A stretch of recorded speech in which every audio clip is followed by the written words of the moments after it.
here we are. We have our faux pedestals, and we will have our unveiling here.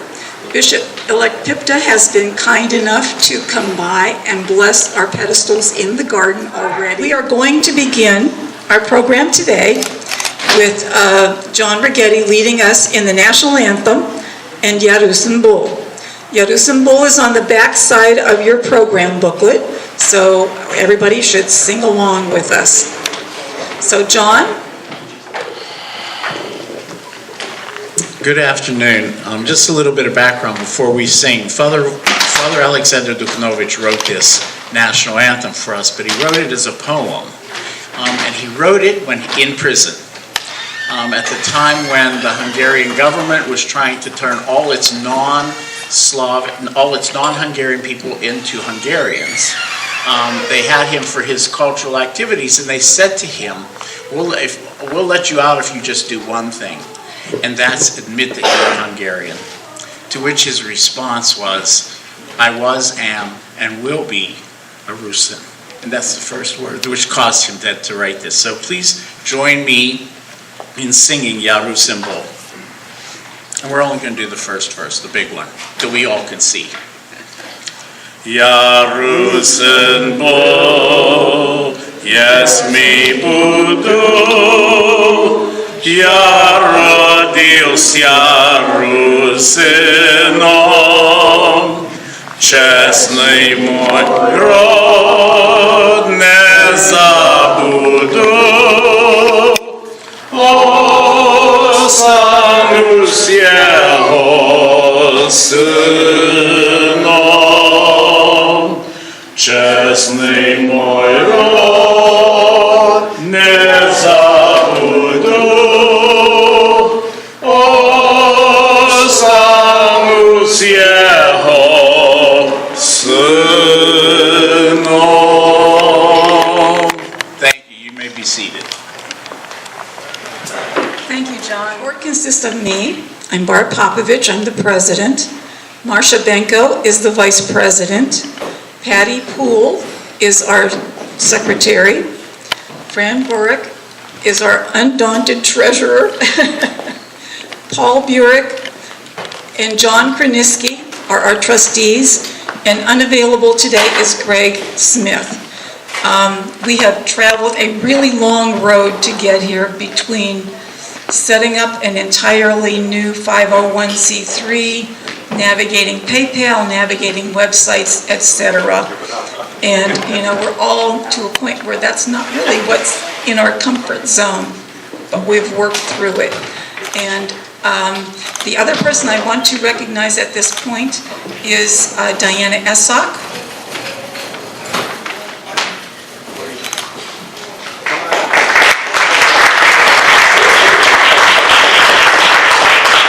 Diana has been our project manager.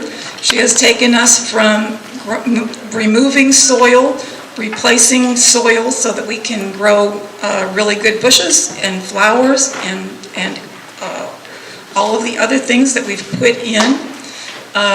She's taken us through the process of deciding what's going to go on the pedestals, where they're going to go, the whole 9 yards. It was her idea to begin with that we needed something in our garden that was going to let the people who visit the garden understand more about Rusyns. And we are a bit misunderstood because as we do One World Day, our garden used to be the Rusyn Garden, and everybody said, oh, we thought you misspelled Russian. So Diana also helped us to get our sign changed last year, and we are now the Carpatho-Rusyn Garden, giving people who visit the knowledge that our relatives came from the Carpathian Mountains and that we are Rusyn. So, thank you, everyone. The Carpatho-Rusyn Cultural Garden is part of about 34 plus cultural gardens located in what a lot of people know as the Rockefeller Park, now called the Cleveland Cultural Gardens. And there is an organization called Cleveland Cultural Garden Federation that oversees and manages various activities within the garden. And we have few representatives here. Dr. Wal Curry is here. He's the president of the Cleveland Cultural Garden Federation. Mehmet Gencer is with the Turkish Garden, and he's here. I see Lori Essock. Please, would you acknowledge? She's our executive director, and I would remiss if I didn't mention Dan Henson, who has been a sort of garden at large, but he's also involved with clevelandpeople.com. And if you want to know about what's going on in Cleveland with various ethnicities, that's who you want to follow on the clevelandpeople.com. And Michael Peterson is here representing the Margaret Wong legal office, and they are great supporters of all kinds of ethnic activities, and they do have a large ad in our program. The next people I would like to introduce is, we have with us today our Bishop-Elect Robert Pipta, who will be taking over the Eparchy of Parma. He will be consecrated in November, and we're looking forward to having him here in Cleveland with us. And we also have Father Negrant from St. Nicholas in Lorraine here with us today. And I don't, is Father here from St. Joe's? No, okay. Happened to be sitting next to Fran, said, you know, what do you have going on? And she said, oh, we're trying to put these pedestals in the garden. He said, have you asked the state for funding? We said, no, that's possible. And the rest is history. He has been an unbelievable supporter, has helped us navigate the path to get to where we have our grant from the Ohio Department of Natural Resources. At this time, you have a few proclamations to read. Thank you, Barb. Good afternoon, everybody. As Barb mentioned, I am the state representative for the 13th House District here in Ohio, which is basically Lakewood and the west side of Cleveland, and I represent that area as well as all of Northeast Ohio down in Columbus at the state capitol. I am proud to stand here not only in honor of help securing the funding, partial funding for these pedestals, but also I am Carpatho-Rusyn. My great-grandparents, Michael Jarosz, and my great-grandmother, Ava Merrick, immigrated to the U.S. In 1911. They were married in 1910. She came in earlier because during those days young men were conscripted in the Austrian army, and my great-grandfather was serving, and my great-grandmother was brought over by a couple cousins to Austin, Pennsylvania, where the Bayless paper factory existed. Later that year, Austin was destroyed because the dam that was built to support the paper factory was slipped and collapsed and destroyed the town and the factory. Bayless paper factory became Hammer Mill, by the way. And my great-grandmother, after that disaster, with her cousin John Cudlack, moved to Wheeling, West Virginia. My grandfather arrived 3 weeks. My great-grandfather arrived 3 weeks after that disaster at the Washington Hotel in Wheeling, West Virginia, according to his ship manifest. And almost 9 months to the day of his arrival in Wheeling, West Virginia, my grandmother was born, Anna Jarosz. And I love that heritage. But, here in the U.S., we have a blend of mixtures, and I'm primarily Eastern European. I've got 1/4 of the Carpatho-Rusyn. They called themselves Ruthenian. It was that segment of the Carpatho-Rusyns. But my Skindell is actually Lithuanian. My mom is Bohemian as well as Transylvania Saxon. So a 1/4 of each, and proud of that Eastern European heritage. And one thing I try to do is in the legislatures promote that ethnic heritage that we have and try to work to preserve. And that's why this particular project was such an honor for me. And as Barb said, It was just at a casual, at Laura's daughter's event, sitting there with Fran and several other people, and just entered into discussion about what was going on at the Cultural Gardens. And then sitting down, Diane and I, as well as Laurel, had many meetings about trying to get that state funding. We have a capital budget every 2 years. By the way, I just mentioned to Diane that our next capital budget, we have to have the submissions in January, February, so make that as a footnote. But in recognition of the blessing of those pedestals now, since they're up, and I understand Father was out there this morning, made the run over there to do that. And in recognition of Carpatho-Rusyn Day, I have a recognition from the State House.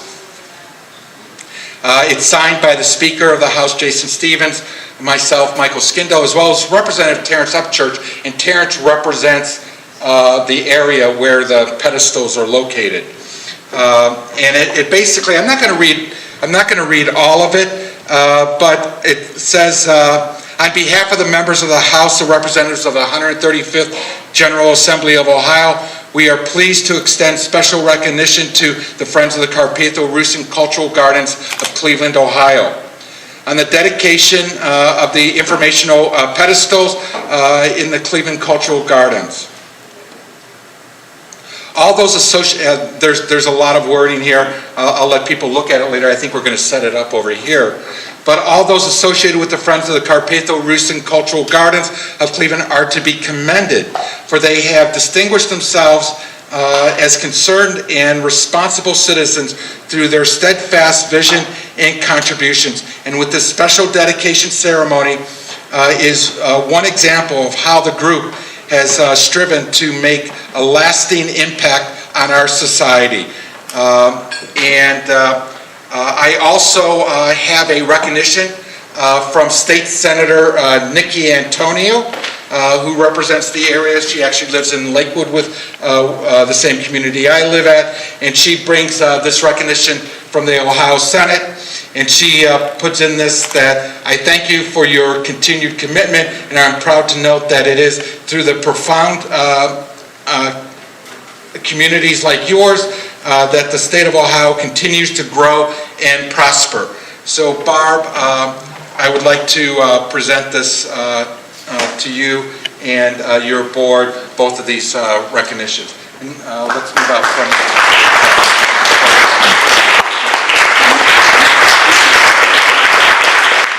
Said, Diana has been our leader. She has had the vision for the pedestals. She had the vision to change the sign in our garden from Rusyn to Carpatho-Rusyn.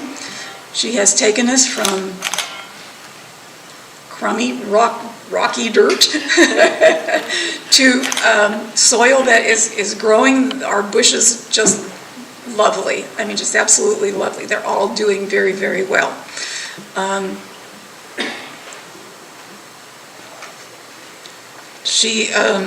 She still has visions. She has ideas and thoughts about where we should go, and so we'll be working on some of that as we progress. But I wanted to say thank you.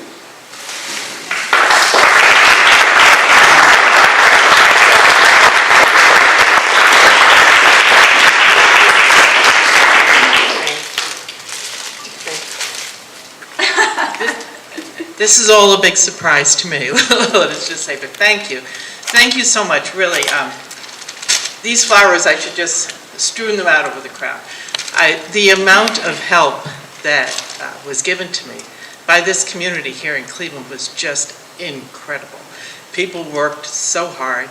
I mean, we've all honored Barb, and we know this all so well, but so many other people, all of the people on the board, and as well as other volunteers, some new people who joined in. So thank you so much for all of your help, and onward and upward, and please support us for future work that we're hoping to do in the garden. You know, we have great, great plans. So thank you. Thank you so much.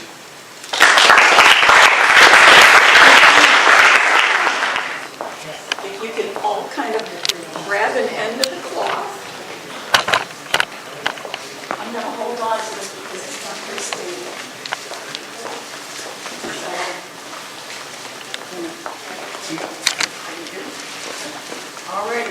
1, 2,